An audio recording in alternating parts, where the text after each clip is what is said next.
இப்போது விஜய் எடுத்துக்கிட்டிங்க அப்படின்னா இன்னைக்கு 5-6 பேர் மாற்றுக் கட்சியிலேருந்து வந்திருக்காங்க. ஒவ்வொருத்தங்களுக்கும் ஒரு கொள்கை.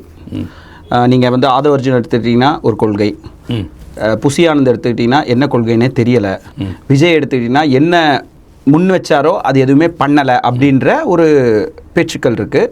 இது அவருடைய தேர்தல் வெற்றியை எப்படி தீர்மானிக்கும்? இல்லை, அங்கே ஒரே கொள்கை தான். விஜய் தலைவர், விஜயை ஏற்றுக்கொள்வோர் அதுக்குள்ளே வரலாம். செங்கோட்டையனே சொல்லிட்டார், இனிமேல் என்னுடைய தலைவர் விஜய் தான்னு.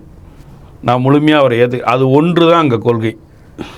ஒன்றை நம்பி அதன் கீழ் அடிபணிவது மட்டுமே, உணர்ச்சியின் அடிப்படையில் உள்ளே வர்றவங்க மட்டுமே தாவேக்காக்குள்ளே போகலாம். அதற்கு முன்னாடி உங்களுக்கு 1000 கொள்கை இருந்திருக்கலாம். இதை விட்டு வெளியே போன பிறகு உங்களுக்கு 1000 கொள்கை நீங்கள் வச்சுக்கலாம்.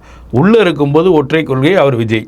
கொள்கை வந்து தேர்தல் வெற்றியை தீர்மானிக்குமா என்ன? இல்லை, அது தீர்மானிச்சிருக்கல. இதுக்கு முன்னாடி எம்ஜிஆருக்கு அந்த வெற்றி கொடுத்துருக்குல்ல.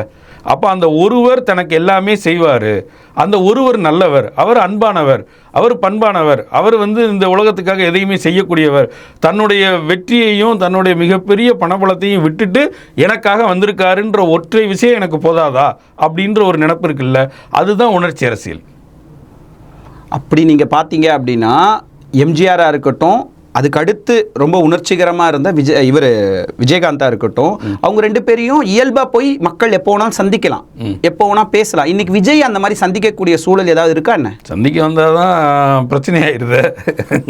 அதாவது அது வந்து அந்த தலைவர்கள் தனக்கு சுற்றி இட்டுக்கிற வேலியை வந்து தாண்டி இப்படி வந்து நம்ம தலைவர் தினசரி, அதாவது கலைஞர் வந்து காலையில் எழுந்தவுடனே அறிவாலயத்துக்கு வருவார். அங்கே டெய்லி காலையில் வந்திருக்க ஏதோ ஒரு ஊர்லேருந்து வந்திருக்க தொண்டர்களை கூப்பிட்டு உள்ளே கூப்பிட்டு வச்சு பேசிகிட்டு இருப்பார். அந்த அறிவாலய வாசலில் சுண்டல் விற்கிறவங்களை கூப்பிட்டு, கடலை விற்கிறவங்களை கூப்பிட்டு பேசிகிட்டு இருப்பார் என்ன ஏதுன்னு. ஆனால் இது எதுவுமே வந்து அதிமுக அலுவலகம் ஜெயலலிதா வருவதே பெரிய விழாவாக எடுக்கப்படும். அப்போ அந்த கட்சியும் நடந்துக்கிட்டு தான் இருந்தது. அது மக்களுடைய தொண்டர்களுடைய எந்த தொடர்புகளும் இல்லாத ஒரு தலைவர்கள் நமக்கு வந்து இதுக்கு முன்னாடி நம்ம பார்த்துருக்கோம்.